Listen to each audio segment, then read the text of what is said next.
And now, here's your next episode of My Labor Radio.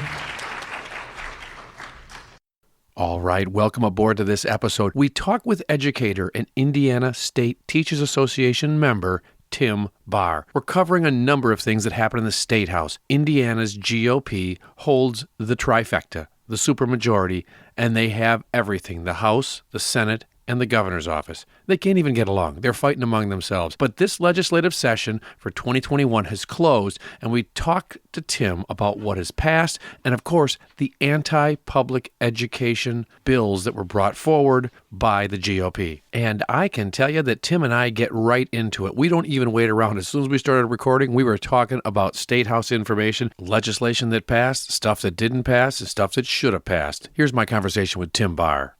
We didn't even meet in the first half of the session. Yeah. I forget what bills exactly that they had in there. There were a couple that were decent, but they didn't even meet to even pretend like they were going to do anything. Right. So they just die on the vine. Yeah. Never see the light of day. Just amazed. And, I don't check in with this very often, so I don't stay up with it. Having the trifecta, as they call it, of the governor's office, the Senate, and the House, the Republicans pretty much control everything. So a Democrat can bring something forward and it sounds really good, but they're just going to banter it around at best if they even give it time at a committee like you're talking about. And so I'm just not into it like I should be. And that's why I'm going to consult with you, sir. It kind of gives me a little pause, a little bit. Nationally, Democrats are, in the filibuster, that kind of thing, because we live here in Indiana and I see what it's like being in the minority, but also scratch my head and realize that's not what it's like federally if, we have fairer maps and things like that.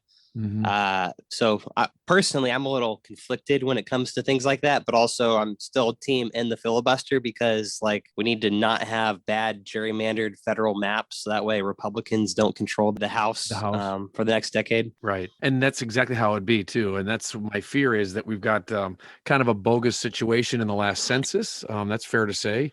I mean, you really, because of the BS we saw over the last 4 years from the president on out, I really don't have a lot of faith in the system. And it really was kind of bungled in that they never really gave it a push. It's the same with signing up for the Affordable Care Act. They made that to be like a minor league thing sitting down in the basement somewhere. Oh, we're not even going to promote that, and took millions of dollars from the promotion of those type of things and took it right out of there, just took it out of their hands. So they weren't really promoting the census or anything.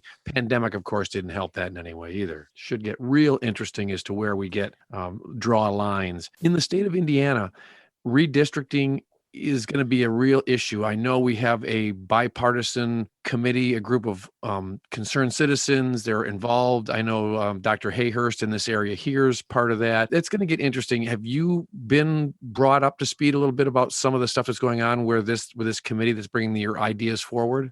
No, I don't know everything about it right now. I just know that coming up here in the fall, once they get all the ideas going, it's expected to not be good. So yeah, right. It'll probably remain like it is right now, where someone has, hey, across the street, we don't have them in my district, but it's just like the most crazy thing. You'd think just square blocks would work. We can't do that. We have spikes here and move over there and goes east and west. And yeah, it's nuts. Let's take care of us looking at who votes for who. And that's just what's going to happen all over again too. I'm optimistic given how extreme some of the Republican members in the state house have been, that the leaders in charge will be slightly more favorable towards Democrats in the drawings. But then you never know with the election wins like this past election cycle in 2020. Just everyone was on the coattails of Donald Trump in the state of Indiana. And it's just not something I foresaw or anyone really saw coming. And you can't really beat that. Right. Well, and I think back to 2008 and how that election went, and it was really late 06, early 07 when they really put things together. It was more 07 than anything, that the Obama team brought grassroots people in, and we're close enough to Chicago, which was his home over in Illinois, that brought some people here, and they really made it a staunch effort and did it really well to turn the state blue. Once he was the nominee, it changed dramatically.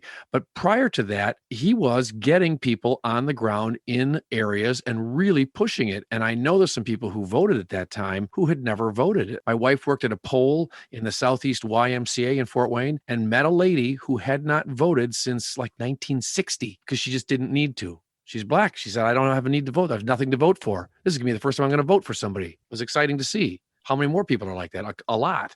And also on our side of the ticket, there's a lot more hesitancy about, top down Joe Biden and maybe some individual actors on the way down trying to go door to door just because of COVID, things like that. Some people were okay with that. Some people weren't. The other side didn't have as much restrictions or fears as what we did. We were more pro people, more pro taking care of each other, looking out for our neighbors, not having the big events, whereas the other side was not. So that also played a factor into it.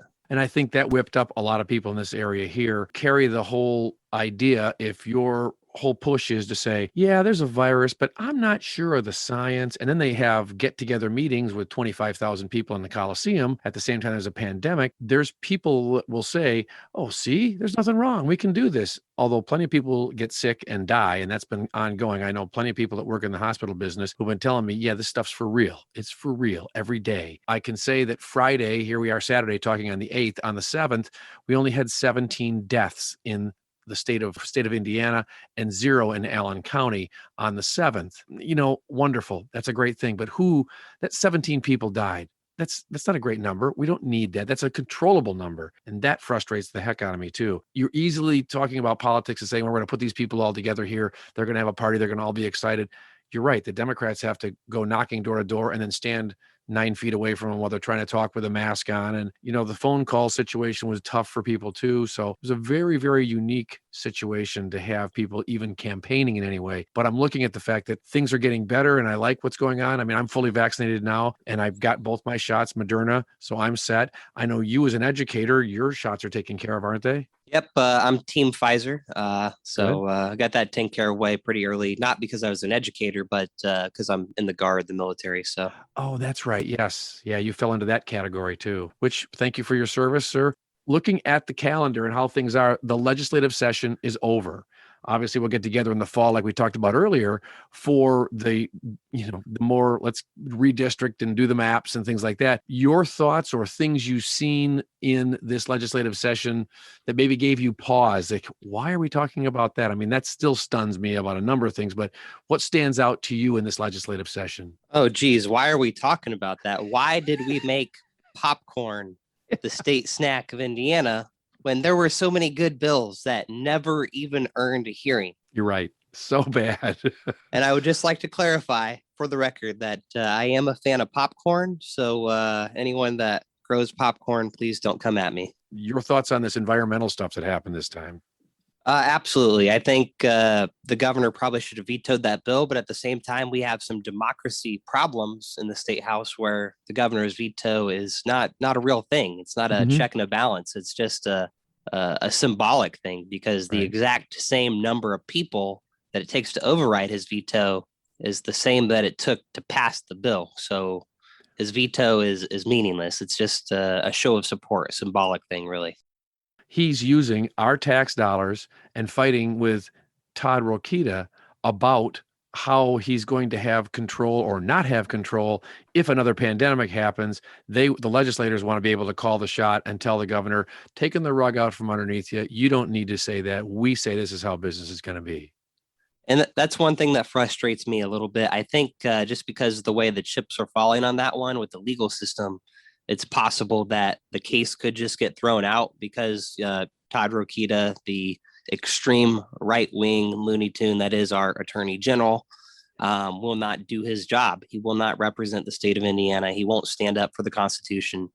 And I believe that bill or that lawsuit's going to get thrown out just on the merits, the way that it's playing out and not being filed correctly and whatnot. But I think that's a good assessment. And the worst part is we're still paying money to sort through this thing. That's what's just senseless to us. Absolutely. Your super majority is a super whiner. We're all whining together here. Can't you kids get along? That's your side, your team. You fought for years to gerrymander districts to get yourself in this situation, and now you can't even get along. I rest my case. As someone who's a teacher who's always being micromanaged from the state house, I think we should let the professionals and the experts make those judgments of what's in the best interest of whoever it is that they're serving. Yeah. I'm not a big fan of that, the bill that passed where the local elected body, be it a city council or a county council, whoever it is, can override decisions of the local health commissioner if they disagree politically, because it's not a healthcare decision that people are disagreeing on. It's a political decision. For some reason, social distancing, wearing masks, vaccines, it's become a political misinformation campaign, and not so much as a true follow the facts healthcare campaign.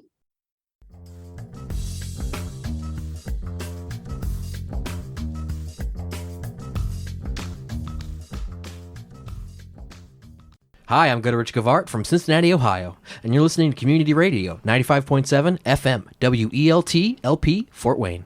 We'll be right back after these messages. Tune in to My Labor Radio every Wednesday from 1 to 2 p.m. on WELT 95.7 FM, the voice of working families. You can find out more at mylaborradio.org. This is Misty from Fort Wayne, here to remind you to register to vote. Every election is important. Show your support for candidates who support your working family. Join me and vote. Make your voice heard.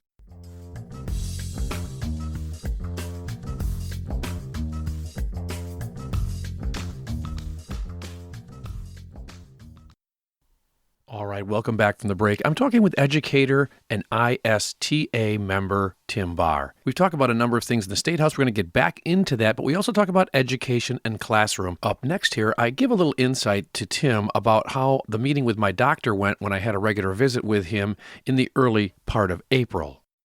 How the effect of wearing masks and social distancing and hand washing and all the other things that are going on affected flus and or coughs and other things. He said a 70% drop in just his office alone. There's 3 people practicing in that office. Just in his office alone, 70% less people coming in with the aches, the pains, the fevers, the cold, pneumonia, things like that, because we did it right. So there is some support to say it's not a science. There's not a data chart to show this, but just that discussion with him, he had a number ready to go when I asked him the question. Yeah, I mentioned some of those figures. I had to give a speech. I had to speak at our school board meeting a couple weeks ago because we had some parents that are demanding, I quote, mask choice, unquote. I don't think mask choice is the right thing to do at this point. I spoke out against that at my school board meeting, quoting some facts and figures. More Americans have died from COVID-19 than in World War II. Oh man, that's staggering. So how many spoke in favor? Did we have like 25 people speaking in favor of keeping the mask and let the kids go to school and do the remotes and things like that? Pretty positive? At ours, it's not nearly as big as it is at Carroll and Northwest Allen County Schools. They've got a big debate going on over there. It was a much smaller debate at our school or our district. Yeah. So there were 4 teachers, including myself, that spoke out, all pro wearing masks, at least until the end of the school year. Sure. And I think there was at least one parent. Good to have some parental support too. Did you find that their argument was just like a dog chasing its tail to just say, hey, let's just stop doing this? What was their real basis for their argument to say we should stop the masks? One person on the other side of the debate, and I'm quoting him here, said someone needs to grow a pair. Oh. So that's the kind of, arguments that we're dealing with. Right. One person suggesting that I'm a lawyer and, you might have a legal battle coming up threatening the school board. Sure. I'm a lawyer. I'll have to use that line sometime. Go ahead. The frustrating thing is that, no one wants to have to wear the mask. I don't like it. Most people don't like it. I don't like social distancing. I like having my desks in groups so we can work together in partners and pairs, discuss things so much better and easier, collaborate. But right now, people that are much smarter than me are telling me that is a good idea. So until it's not a good idea, I suggest we keep doing it. Right. I mandated at my workplace to still wear a mask, and I'm okay with that. I do a temperature check every day when I come in, have to answer questions. So I'm all right with that system because so far it's protected me up until I could get the vaccine. So I'm liking all my options with that. And I don't really have a problem with the collection of masks I have now that I never had in my lifetime. And I will probably use them off and on in certain situations. I'm thinking ahead for December of this year. I have concert tickets to a show that's been postponed twice, and they're going to try and pull it off. I'm going to go to Indianapolis for the show, and I'm thinking, I'm just going to take a mask with me. I'm just not even going to test it at that point in time. I'm just going to wear it, and I'm not really that worried about it, because who's embarrassed by that anymore? It's kind of a fashion thing. Totally agree. Yeah. I've got a couple that got tied into knots, and I can't get them undone anymore. So they're just sitting on a shelf right now, and I'm looking at them and thinking, man, I can't wait until that's something that, I can tell people about. And they're like, what? You had to wear masks all the time? As an educator, getting in contact with kids, and this whole pandemic changed their school year. Everything's new. It's different. You break for Christmas, you come back. Did you notice some kids that needed a little extra boost to kind of get them back involved because they kind of slipped a little bit? What stood out to you for some of your kids in your class? For sure. So there are some kids after winter break, maybe they chose to go remote instead. Mostly they were like athletes or something like that. Yes. Baseball players, softball players who they missed their season last year. They didn't want to risk getting contact traced or catching the virus in class to sit out their season. But there were some kids who it just wasn't working for them at home, remote learning. So now they were back in the classroom. They really needed a little bit extra help because they were really struggling figuring out what to do kind of on their own at home. Even though I'm there for the support, it's still not the same being face to face.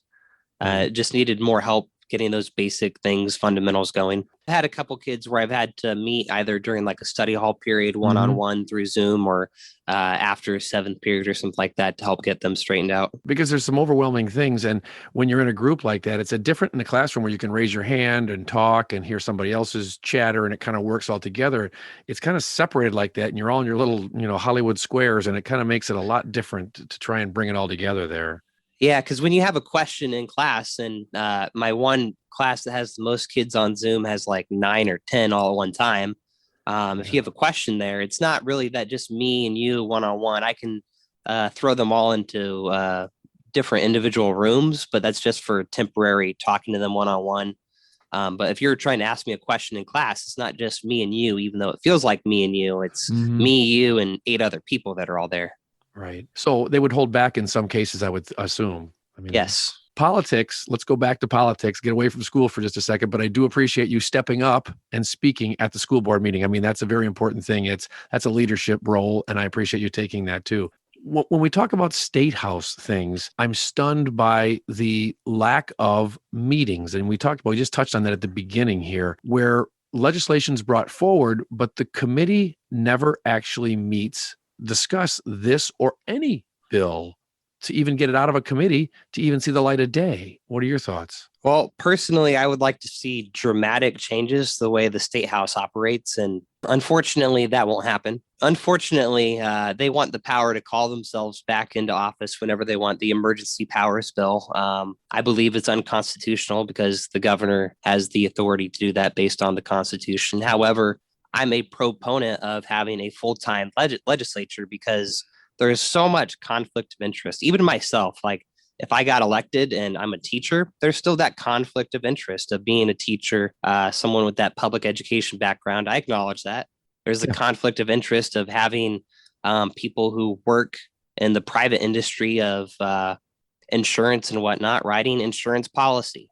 Right. Although obviously for me being an educator, it makes me a subject matter expert. It makes that insurance person a subject matter expert. There's still those conflicts of interest that we're kind of seeing a rise with.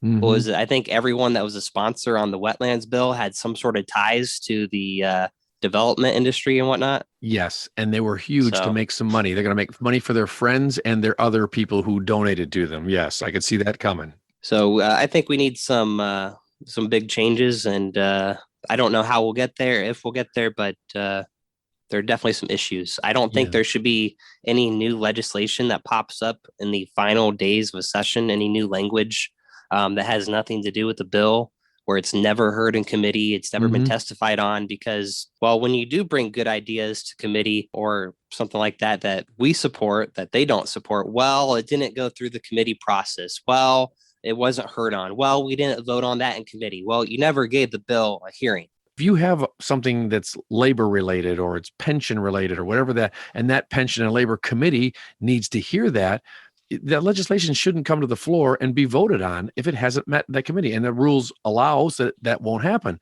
but it's never getting out of that committee. And that's what's frustrating. And I go to your point exactly to say that why are we having these sentences at the last minute dumped in to say changes the entire meaning of the paragraph, an entire intent of the law, and there was never any discussion on it. Depends on who brings it forward, though, isn't it? Right. I looked at Jim Lucas as an example.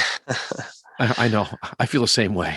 So he brings a medical marijuana bill forward, and he also brings the handgun training for teachers bill. What were your thoughts when you first read the context of the bill for the handgun training for teachers and any staff person in a school system? So the point that they make is the handgun training for teachers is a good idea because there are already guns in schools that teachers or administrators already have. And this would just codify for the state what are probably already local policies that school boards have already set up. I don't think personally I would be opposed to the handgun training for teachers just because, like I said, there's already schools that have guns where teachers or administrators have them. But as someone who's in the military, I vehemently disagree with that philosophy. There's no reason any teacher or principal should be the person that if, crap hits the fan, Right. should have to make those choices. We have plenty of ways to secure our schools, secure our rooms,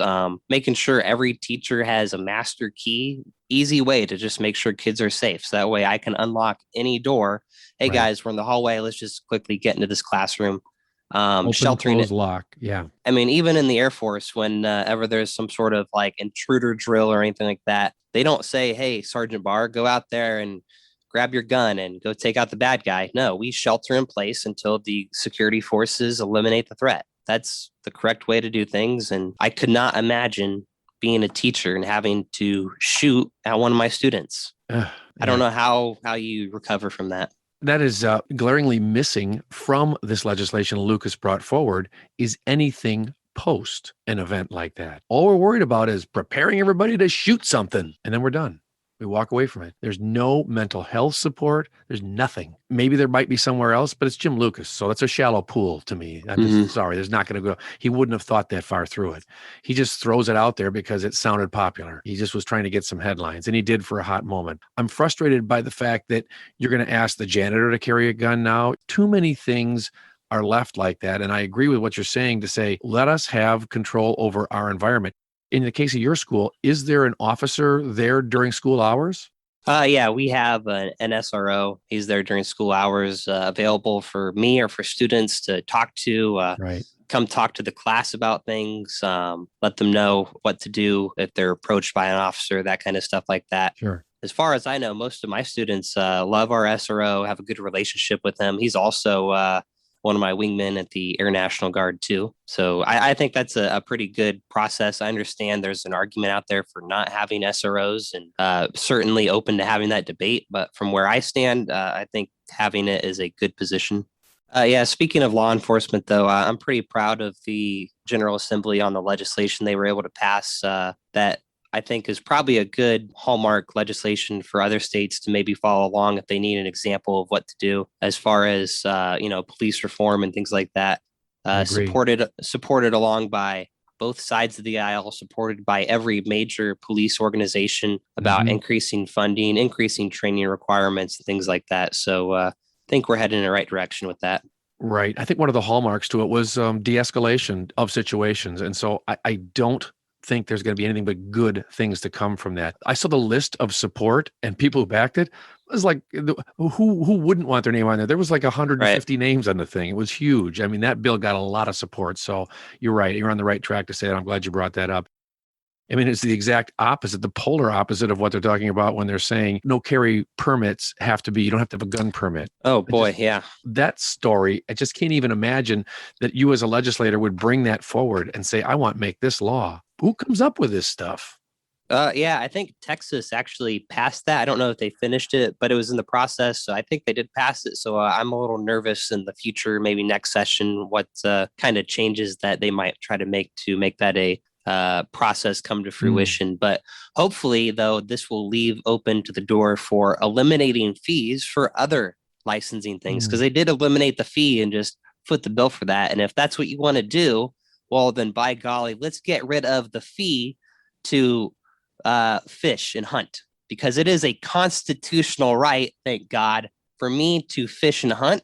So I Right. should not have to pay for that permit. It should Absolutely. not be an infringement on my right. I love it. Thank you for bringing it to that perspective. Thank you. That's awesome.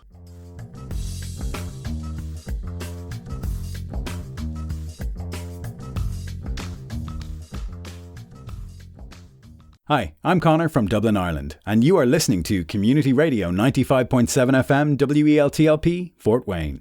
Hey folks, it's Mark, your host on My Labor Radio. You can find us on multiple podcast platforms, and this show is now part of the laborradionetwork.org. You can discover more than just us by visiting their website. The Labor Radio Network will help you find your next new favorite union podcast or radio show. A simple network of folks from across the nation. Working people keep raising their voices more and more each day and demanding better treatment from their workplaces and their elected officials. As you know, these voices don't get heard very much on the corporate-controlled media. But the 21st century's labor movement has a new way to get its message out there, and working people don't rely on traditional media gatekeepers. It's now the internet, so you can turn off your TV to get the real news. So that gets us to that one-stop shop. Just visit laborradionetwork.org. On the main page, you'll see a grid of show logos. Just click one, and the description and links pop up right there. It's worth going to visit this ever-growing Voices of Labor resource. Join us at laborradionetwork.org. This is Chip Coldiron, a member of the Indiana Teachers Union. Tune in to My Labor Radio every Wednesday from 1 to 2 p.m. on WELT 95.7 FM, the voice of working families. Find out more at mylaborradio.org. How you doing, everybody? This is Mark, your host on My Labor Radio. We were there from the start, and we're part of celebrating 5 years of community radio at 95.7 FM WELT in Fort Wayne, Indiana. Community radio is so important to all of us, and what's great about it, it's the voices of our friends and neighbors, volunteers, bringing you something you can't find on commercial radio. Community radio 95.7 FM WELT LP Fort Wayne.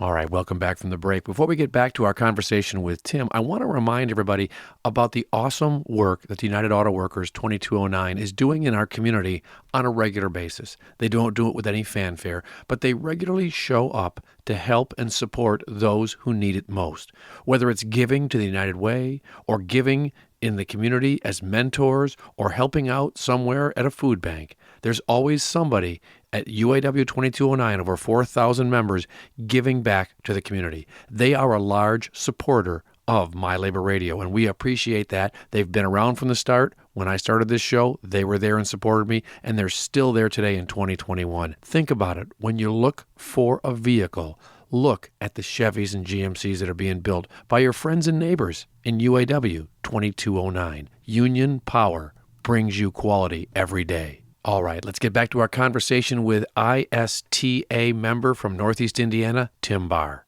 Our legislative session in the state of Indiana, I was raised in another state, so it's a full-time session in the state I was born in. Here, it goes back 100 plus years that farmers wanted to be home in the first week of May, so they're planting and getting ready for the season, and then come back in the wintertime when there wasn't much else to do, and that's how the legislative session happened. I think we've outgrown that. I'd like to see some constitutional changes that put them there, but that blows their budget up because they can't afford to have legislators there all the time. My guy, Matt Lehman from Bern, Indiana, is now the majority leader. He's pulling down like $100,000 when he gets his stipend and his everything else that he does because he's the leader. And it's frustrating to watch that we're giving this guy this kind of money to do what he does, and he doesn't take any constituents' information and use it in any way. I mean, I consistently send him letters to have him send me a letter thanking me for my input and does nothing that I ask him to, but I'm used to that now. I like the rejection, so I keep sending him letters. How about your legislator? How's it going with your communication with him? Not good. They know where I stand on the issues. I know where they stand on the issues. So I don't usually hear back from them until after session, which is Right. like what happened this year. I did get a couple letters from Representative Carbaugh, but unfortunately, those communications were not until after the session. So hopefully that Representative Carbaugh and Senator Bush did take some of my suggestions into consideration with their votes. I'd have to believe that hopefully they did. I truly believe that somewhere on the inside that they are good people. Oh, yeah. Matt Lehman, I don't think so, though. I don't think he's a good person at all. Having had some one-on-one with him, I share those sentiments, sir. Once we get this COVID thing out of the way, I think we're going to see some differences in how they respond to me and other people as far as organizing events to get them to come and speak and meet one-on-one. I unfortunately did not have the opportunity to meet with either one of my state representatives this session. I did get to meet with Senator Cruz. We held a Zoom, the local ISTA region here of teachers. We held a Zoom with Senator Cruz, and he answered some questions. And I appreciate his honesty, even though we disagree with some of our positions a lot. He's pretty consistent, though. So one thing that I look forward to doing in the next coming years, because you said, we don't have elections this year or anything like that. Next year is not a budget year either. So my focus is going to be more on increasing oversight on school vouchers, because Senator Cruz and Senator Brown have been very adamant that we don't need any. We have parents who are the oversight. That's it. So that's got problems written all over it. Absolutely. So we need to make sure that that money is being spent appropriately, considering the dramatic increases in school voucher funding. I believe if you are from a family of four making, I think it's like $145,000, you qualify for 90% of a school voucher, which I think in the state of Indiana is absolutely insane given the low cost of living. They're talking about Joe Biden's tax plan to, tax the middle class, and like it would affect like 1% of Hoosiers that are like $300,000, $350,000 families. And we're talking about the absolute top 1% there of Hoosier households. So given the low cost of living that makes Fort Wayne and Indiana a great place, I can't see the economic sense of subsidizing religious education to the extent that we are. Well said. And I support you on that. And we're dumping money into public education. You still aren't, because you now give it to the district to decide. The district has a whole bunch of expenses that they didn't have because of a damn pandemic. So that money is really not going to, again, here, Republicans hope for the trickle-down effect. So we're going to give it to the district and have it trickle down, and teachers will eventually get it. You know where that goes. And there were some missed opportunities by lawmakers this session to try and help teachers specifically. 2011, they limited what unions could do in collective bargaining. So we can literally only ask for raises. That's all we're allowed to negotiate. But there are a whole bunch of different other things like working conditions and whatnot that we would like to be able to negotiate, and we couldn't even get those bills heard. On a positive note, we did have some good bills that would have helped teachers negotiate things that were authored by Republicans. So we do have some Republican allies out there, but we are stuck with people like Senator Boots, who is the chair of the Labor Committee, who wants nothing to do with it. There were some actually bad labor bills that were passed. Representative Goodrich on the House Education Committee, he passed a bill that was specifically an anti-ISTA bill, the Indiana State Teachers Association, just making it harder to collect dues and things like that, where you have to re-up your membership every year rather than just saying, yes, I want to be a member. You have to go through the process, step through the hoops, just making it more challenging. Yeah, in an effort to hurt the union. Absolutely right. And it's not all unions. It's literally just ISTA. Well, we've already passed right to work. And I know on a national level, there's the PRO Act has been talked about, and it's got some steam. If it happens, it happens. I'd like to see something like that. That would change the right to work structure and a whole lot of things. And then that would end up in the courts. And so it would be a fight for a long time. And then it would be before the Supreme Court before anything comes out of it. So that'll be ugly. We have to take care of it on the state level. So you're exactly right. Yeah, I'm excited about the PRO Act. I'm excited about it, though, whether or not that it does get passed. Labor excites me. It makes me happy. There's a reason I'm a part of my union, and I'm a pretty vocal, active person, because I think truly we can do better if we work together.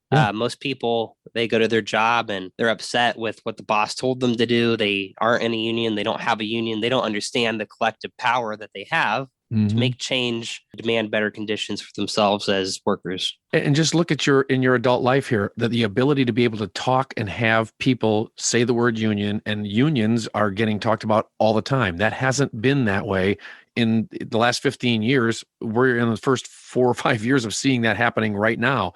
A lot of people were smashing unions for such a long time. It's a really nice change to see that flip over the other way. Yeah. And if for nothing else, the fact that teachers, firefighters, and police officers all generally are part of a union, maybe more other people might just look at that and scratch their head and think maybe it's a good idea. Talk about some things that you want to bring up and have discussion about that's on your plate. So there are some good things that happened this year. We talk a lot about the bad. There are some good things. I think this was the most bipartisan budget in at least 100 years. Maybe there was one that was more bipartisan somewhere, but it sounds like this was the best one ever as far as Democrats and Republicans coming together, because they finally did it. This budget is a step in the right direction of righting some of the wrongs of over a decade of mismanagement by the GOP as far as funding for education and things like that. I'm a little bit optimistic about the future, but I'm also cautiously optimistic because the budget leaders had choices in what to do. They could have not allocated as much money as they wanted to and just gave everyone a tax refund check. I know there are some people that would have absolutely have loved that in the state house, but they chose to prioritize funding education. But that didn't just mean public schools. That meant all education. So dramatic increases to the voucher program, the privatization program. So we kind of have to keep an eye on that in the future because they have been resistant to cutting back on that. So what happens in the future if financial conditions aren't as good? Is it going to be just public education that gets cut because that's the bigger slice of the pie? Or what are we going to do there? Some of them are looking towards, slashing taxes in the future. That was part of the reasoning in not giving a one-time tax refund now, with the goal of being more permanent tax cuts in the future, being weary of revenue losses there. I was a little disappointed that we couldn't get the tax increase on cigarettes higher or for vaping than what it was. I think the recommendation was $2 a pack. And I don't think they did anything for cigarettes at all. Given where Indiana ranks in healthcare, I think that's, poor choice, to say the least. What's making you mad? One thing that I really didn't like was a Senate bill that was passed, Senate Bill 205 by Senator Linda Rogers. And it was kind of ironic as this one was getting its final hearings because I am working on my master's degree. And one of my classes that I was taking, it's a class about education. And that week, we happened to have been talking about some of the issues in education. And I made a good argument. One of our major issues is the deprofessionalization of teachers, where you treat the profession like anyone can walk in that door and do a really good job.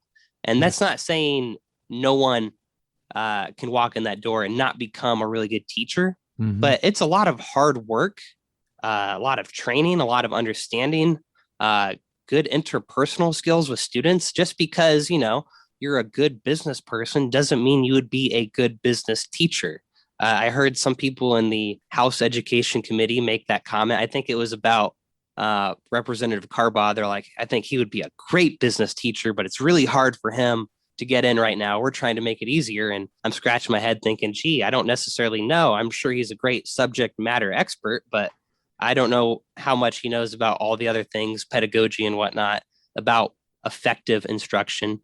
Right. So I would have some questions, but back to SB 205, basically it prioritizes just this one company that makes it easier for them to allow people to become teachers, people that already hold some sort of bachelor's degree. You just take their online program. There's no in-person student teaching, observations, anything like that. Right. You do their online program and you spend, $1,000 or $2,000 and boom, rubber stamp, you have a teacher. And my argument in my class was, well, that's part of the problem we have with education. We need to increase funding so that way it's an attractive job. We need to restore collective bargaining rights so some of those headaches that teachers have can be lessened. And it's a more just overall attractive position. And guess what? We just had the very capitalistic feature of making a job attractive to workers that people want to go to it. There is not a teacher shortage. There is a underfunding problem, and people don't want to come into this profession. And you're right. End of statement. They don't want to come into that profession because they thought about it as a kid. Most people who teach thought about this when they were in middle school or grade school. I think I could teach. I'd love to be. And they bring this through their life. They have mentors. They have people they've met. I think the biggest thing is if you take a test like this and then you're now eligible to come into the classroom, you have never been in that classroom and been in that situation. Put them in a classroom with 32 middle school students. They would eat them alive. And my big gripe, though, with this bill is we already have a program that's kind of like that, except for it's much better. It does include all those things that I was worried about, where they get to work with actual teachers. They get to learn good teaching strategies, pedagogy, classroom management, all of those things. And that's the T to T program, transition to teaching, where someone with a degree just takes a few extra classes, and it's just like going through the process. This one, the big argument from the company, I forget what the name of the company was, but their lobbyist big argument was that if you've graduated college, you're probably 30, 40 years old, you've lived life, you've had experiences, so you would be a good teacher. That was her big argument. You've been to college, you're about 40, so you've seen some stuff. What else you got? What else is beefing you? I think they set a really low bar. 45% of tuition support must go towards teacher salaries. So the goal is the state is trying to increase teacher salaries, trying to get the minimum to $40,000, which my school district has been over that for a couple of years now, and trying to get that average teacher salary to, I think, at least $60,000. But my complaint here with this bar is, I think most of the school districts have already met or surpassed that 45%. I'm pretty confident. I'd have to double check, but I think all of the Allen County school districts have met or exceeded that. I think my school district is in like the 51 or 54% range of that. So we still need to work to address the complexity formula. That wasn't done at all. If you don't know what complexity means, that's extra funding that is given for what they call more complex students. What is a complex student? Someone who requires more supports to be educated, special education, English as a second language learning students, those kind of things. Fort Wayne Community Schools is actually paying more money right now to provide those services for complex students than what they're actually being funded for. And most people kind of scratch their head and they're like, wait a minute, how are you doing that? Well, obviously that means they're getting creative elsewhere and services are not being provided, or that funding is not being provided where it should be or where it's supposed to be, because the state is underfunding our special education students. They're underfunding our students that are learning English. So the schools have to figure it out. We still need to work on figuring out that complexity formula and fixing those. Like I said before, still very concerned about vouchers. Gonna have to watch those, try to work with some legislators to see what we can do to increase transparency, because in our conversations with Senator Cruz, he made it as plain and simple as your representative did, Representative Lehman, where it's a political difference. And basically they have the members to do what they want until it changes. There's not going to be oversight, is basically what he was saying. That was certainly concerning. There's one bill that I'm kind of conflicted on. It was a House bill from Representative Cook about civics education in the middle schools. Basically, everyone recognizes there's some deficiency in civics education and whatnot, and everyone has a different idea about how to solve that. A couple of years ago, we had Senator Cruz with his civics education bill of trying to require a graduation test at the end of your senior year. So now that test is given, it's just not a graduation requirement or necessarily a requirement of passing.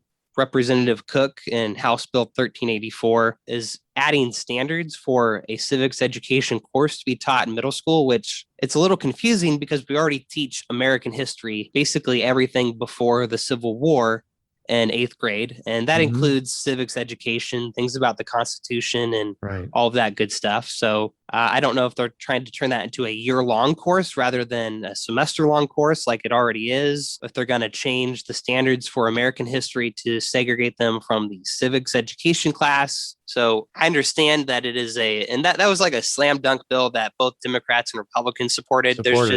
I think as somebody who is a civics teacher, a history teacher, I think it's, not the right solution, more of a solution looking for a problem. Personally, what I would like to see to try to address those needs would be maybe making government in high school rather a one semester class a 2-semester class. And I know for some teachers that would really mess up with their plans, and they might think, oh no, I've been doing this forever. How am I going to teach a year long of government? Yeah. I could teach government for probably 2 years and not have enough, because there's so much different things to learn about when it comes to government. So many good experiences you can have. Right. I'm kind of nervous that this bill is moving in the direction of iLearn. We already do iLearn for biology in the 9th grade. Representative Cruz wants to test civics education for seniors in government. I'm kind of nervous that's the direction they're trying to go, where we're trying to take a test and measure how much you know. Did you memorize the preamble to the Constitution? Yeah. It's important to know things about the Constitution. It is absolutely important, but memorizing the preamble or certain lines is not an effective teaching strategy, as opposed to understanding what those words mean. How have they been applied in court cases? How have they helped people? How have they hurt people? Things like that. I think it would be better suited to teach the class as a year-long class rather than whatever kind of craziness they're trying to do now. And then have more opportunities for things like field trips, where you're getting out there, going to the courthouse, going to the jail, finding out what the process is like. We have great resources here in Allen County for at least our schools and our students. The Allen County Courthouse is a great place, and I certainly think more kids should get the opportunity to go visit it and hear what they have to offer there. Right. I agree with you. Once that happens, I've had my daughter in there and we had some great discussions about it went from the system itself, and then it turned into architecture because she was in love with the whole building. So absolutely. It's so cool. As a history guy, when you go there to look at that stuff, you're going there to maybe listen to a judge, talk to the prosecutor, or something like that. But it's also like, hey guys, look at this really beautiful architecture, artwork, history that we have here that other people don't get to have. This is ours. It's unique. It's beautiful. It's amazing. And I think it needs to be appreciated for that too.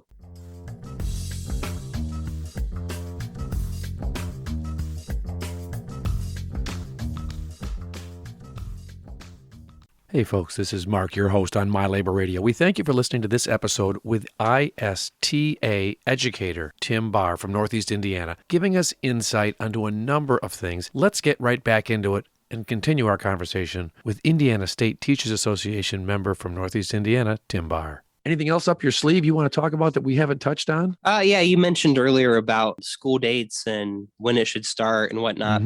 Kids going to work on the farm and things like that. That seems to be like an annual bill that Senator Cruz likes to file, just because. And it's also supported by a lot of people who work in like travel, entertainment industries, things like that, attraction industries. Yep. Personally, I think we should leave it up to the local school boards to figure out what it is that their communities want, because parents have a say on that. And it matters to people who are able to take vacations. Not everyone is able to take a vacation because they can't afford it, but it matters to people to have that kind of control and say in their life.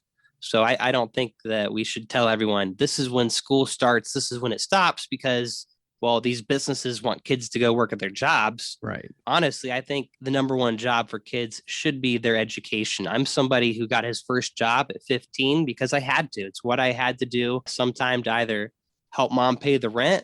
It's what I had to do if I wanted to go places on a Friday night, if I wanted to do things. So, my education in school kind of suffered a little bit for that. But I think we should focus on students being, students first, and not necessarily child labor for us to exploit. Going into the minimum wage talk, where people advocate that, these students shouldn't be making a minimum wage of $15. Right.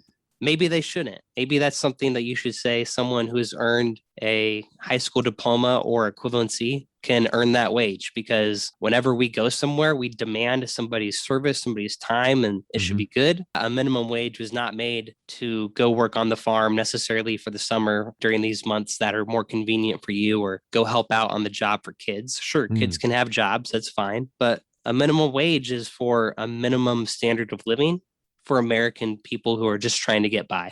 A special thank you to Tim Barr for joining us on this episode of My Labor Radio. You now have the educator's insight as to what's going on at the State House and how it affects teachers, and it's a big deal. That's why we try and talk to the folks that are on the front lines that understand this better than you and I do. That's why we ask these experts. Thanks very much to Tim Barr for giving us the time, bringing us the insights we needed to have. He is an Indiana State Teachers Association member, ISTA, and he's representing Northeast Indiana and his school. Thank you very much, Tim, for all the work you did. Appreciate all the work you do every day. He's also in the Air Guard. He's a military guy. So we got to say, hats off for your military service, too. Just a special guy, and we love having him on our show. Thanks, Tim Barr.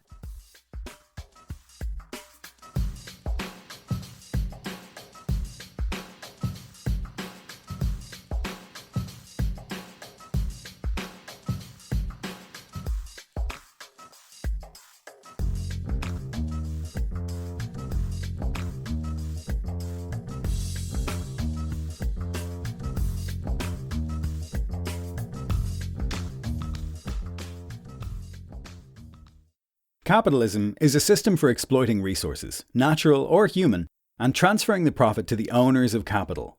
When the working class votes for rich people, thinking they are advancing themselves by voting for the businessmen, they play right into the capitalists' hands. When working people decide to vote for wages and benefits instead of negotiating for wages and benefits, they lose. We all need collective bargaining to empower the working people. In the United States today, capitalism is working exactly as it is intended to work. The rich get rich. The rest of us work more for either the same or diminishing wages. The GOP plan over the last 50 plus years has been proven wrong. Trickle-down economics does not work. Capitalism begets corruption. Corruption begets a concentration of wealth. That wealth and corruption allows unions to be destroyed while the media play right into it. The results: American working families are left behind. Capitalists know labour is a cost, and capitalists always find any way to keep costs low in order to maximise profits. The capitalists have fine-tuned their message so that labour keeps voting against their own best interests. As you know, the capitalists have the GOP all sewn up so they can reap benefits in local, state and national politics. The GOP hates to be labelled as the party of the poorly educated. Do they respond by trying to enhance their voters' educational opportunities? No. They hire Betsy DeVos to dismantle the American education system and elect governors like Indiana's Eric Holcomb to cut public education funding. The GOP loves stupid voters. Who else would vote for them?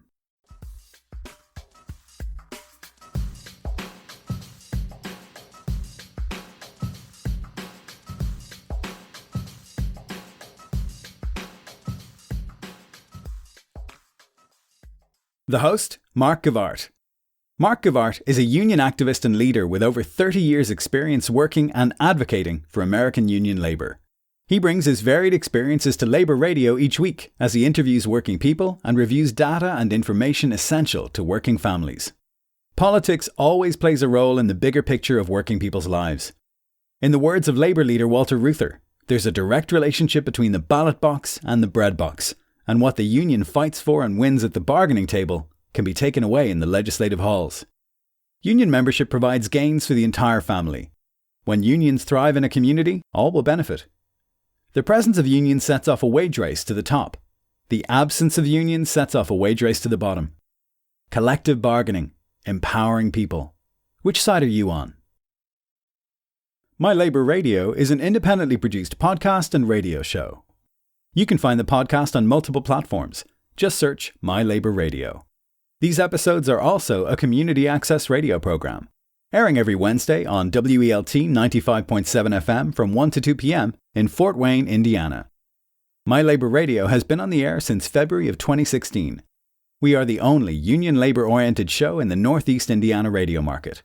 You can always find out more by visiting the website mylabourradio.org. Remember, you can find My Labor Radio on Apple Podcasts, SoundCloud, or wherever you get your podcasts. Just ask around. You'll find it hiding on some platform. As always, you can find more at mylabourradio.org.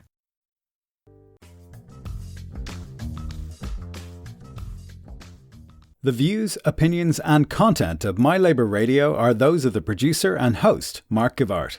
They cannot in any way be attributed to the Allen County Public Library, WELT 95.7 FM, or any other agency, company, employer, person, entity, or organization. If you have a problem with this program's content, blame Mark. This edition of My Labor Radio was directed and edited by Mark Gavart. My Labor Radio executive producers are Mark Gavart, Reedus Thomas, Jeff Patterson, and Gary Snyder. Thanks for listening. Remember, take care of each other at work. You know the boss won't do it.